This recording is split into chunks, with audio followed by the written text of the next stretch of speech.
Microgreens are vegetables that are harvested when they're very young. They're sometimes confused with sprouts. Sprouts are the first stage of a seed's development, and they're grown without soil. Sprouts have fallen out of favor recently after being tied to outbreaks of Salmonella, E. coli, and Listeria food poisoning. Microgreens are becoming more popular in fancy restaurants and health food stores, and many growers are looking to cash in on this promising market. They are now being used mainly in very small amounts to add some intense flavors and bright colors to salads. But could microgreens play a more important role in our diet? Nearly half of the people in the world have a serious health problem related to poor diet. Lack of iron and vitamin A in the diet is a massive global health burden. On the other hand, being overweight is the fastest growing diet-related health problem in the world.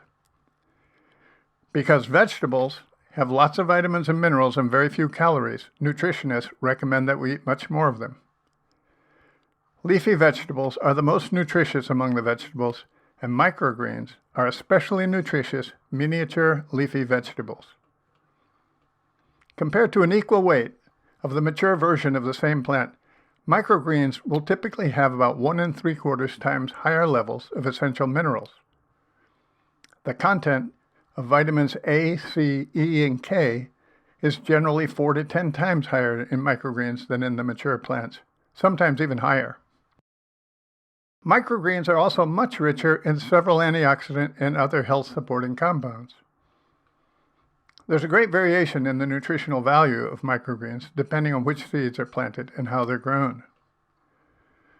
Microgreens from members of the cabbage family, broccoli, radish, arugula, etc., in addition to cilantro, barley, amaranth, and peas, seem to be both popular and especially nutritious.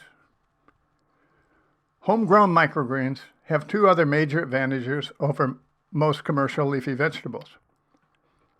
While leafy vegetables are among the foods most heavily contaminated with pesticide residues, microgreens are normally grown without any pesticides. And while leafy greens you buy in a store or market can be several days old, microgreens are usually eaten almost immediately after being harvested. So who might benefit from growing microgreens? First, low-income families that can't afford to buy microgreens that sell at $20 to $50 a pound. But they may be able to grow their own economically.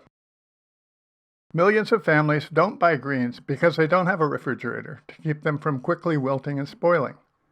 Growing microgreens could potentially create a year-round supply of fresh greens for these low-income people. Secondly, as societies around the world rapidly urbanize, more people are living in small apartments with little access to outdoor space. Because microgreens need so little space, and because they can be grown indoors, microgreens can allow millions of city dwellers who don't have access to land the opportunity to produce some of their own fresh vegetables. Thirdly, even where there is adequate outdoor space, the area around people's homes is often too shady for productive vegetable gardens. Fourthly, microgreens are not climate dependent. Many people live where part of the year is too cold or too hot for vegetables to grow well outside. The optimal temperature for growing most microgreens is between 65 and 75 degrees Fahrenheit, or 18 to 24 Celsius. This is the normal indoor room temperature. And finally, some people who would like to garden have physical limitations that make it very difficult. Microgreens are great for all of these situations because they can be grown indoors without a lot of physical labor. They're also an excellent way to introduce kids to growing food.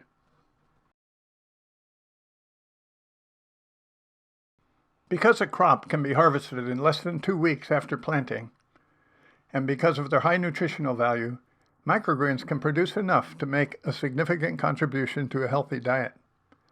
However, where space and climate allows, garden-grown leafy vegetables like the specific hibiscus, edible jute, and moringa will produce far more food than microgreens with a lot less care and expense. Growing microgreens is basically vegetable gardening in miniature. The plants in the garden are much smaller, and the time from planting to harvest is much shorter, usually 2 weeks or less. There's a lot of variations on how to grow microgreens, and no single right way. Here are some very basic guidelines to get you started. 1. Soak the seeds for about 12 hours in cold water. This speeds up germination. Here is about how much seed to soak for different microgreens. Then drain the seeds and spread them thickly and evenly over the tray. Most seeds don't benefit from being covered with soil. And keep the seeds in the dark for 3 days. You can cover the seeds with damp newspaper, a damp cloth, or an inverted tray. You may need to spray the newspaper or cloth occasionally, and some seeds may take a bit longer. You'll be able to see when they're ready to be moved into the sunlight. Next, move the tray to a sunny spot. You may have to rotate the tray periodically if the sprouts bend strongly towards the sunlight. Keep the soil moist, but not wet. Because they're so densely planted and growing so fast, microgreens need to be watered often. Watering from below is less likely to encourage mold on the young seedlings. Putting your tray in a larger tray with an inch or so of water for 4 or 5 minutes allows the potting soil to absorb moisture without getting the plants wet. You can also water along the edge of the tray, or lift up the mat of microgreens to water underneath it. If you do see some mold around the seeds, try a light misting of water with a little white vinegar and food-grade hydrogen peroxide added, about 3 tablespoons each mixed with 1 liter of water. Microgreens are often considered ready for harvest when their first true leaves appear, but as soon as they look healthy and vigorous, you can begin eating them. Sharp scissors will help you to harvest them without uprooting any of the little plants or getting soil mixed in with your greens. The yield of microgreens is highly variable. Commercial producers figure an average yield of about 6 to 10 ounces, or 2 to 3 full servings of vegetables from a standard 10 by 20 inch seedling tray. Together, 2 of these prepackaged salad greens weigh 10 ounces, but they cost over $9 in a local grocery store, or about $11 for the organic ones. $3 a serving is more than most families can pay for vegetables. Let's look at the 3 main expenses when growing microgreens, and also at a few ways to reduce those expenses in order to make your microgreens more economical. The first expense is seeds. Buying packets of vegetable seeds for microgreens is really expensive, unless you just want to try out a new variety. A lot of seed companies are now selling seeds specifically for microgreens. They're usually less expensive, but still not cheap. You can buy seed mixes or single variety seeds. If money's short, or you want to grow a lot of microgreens, you can often get wheat, barley, pea, and bean seeds in bulk from either health food stores or agricultural supply stores. Make sure the seed isn't treated with fungicide. Treated seed is usually coated pink or purple to alert the grower. If you have space in your garden, you can grow some of your own microgreen seed for free. For example, we usually save plenty of Hopi amaranth and quailgrass seed that make good microgreens. Another expense is potting soil. In the U.S., commercial potting soil is the most common growing medium for microgreens. Potting soil is lighter, holds more water, and drains better than the average garden soil. It's available at hardware, farm supply, and building supply stores, and it generally costs between 16 and 40 cents a quart, depending on the quality and the size of the bag you buy.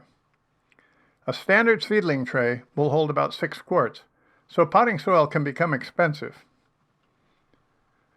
We try to reuse most of our potting soil by allowing the finished microgreens tray to dry out thoroughly and then sifting it through a 1/4 inch mesh.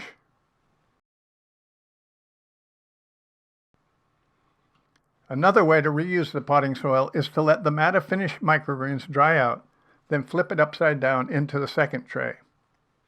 We then top it off with a bit more potting soil and replant it.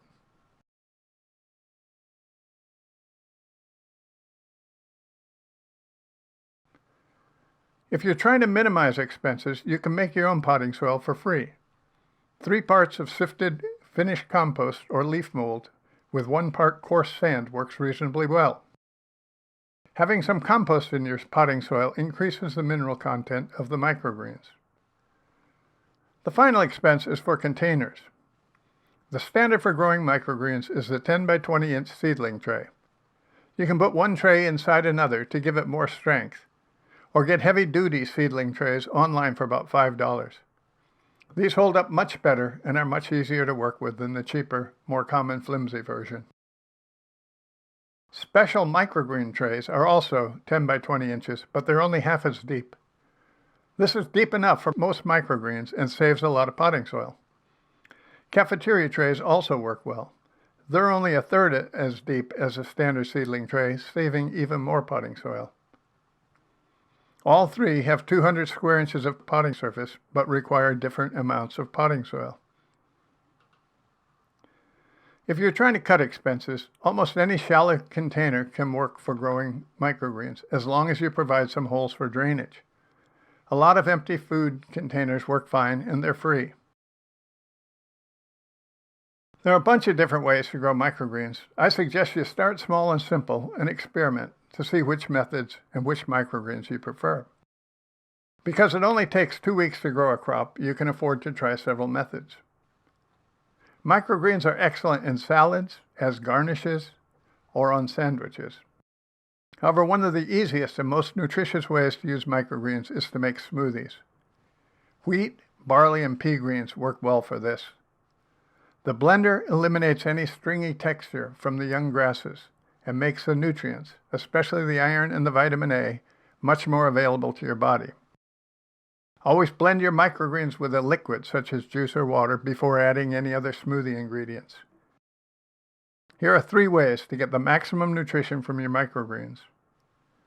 Grow high nutrition plants, such as the ones listed here. Add compost to the potting soil to increase mineral content. And make green smoothies. Liquefying doubles the value of the vitamin A, and the vitamin C in raw greens helps our bodies to absorb the iron. Hope you have fun with your miniature gardens, and thanks for watching.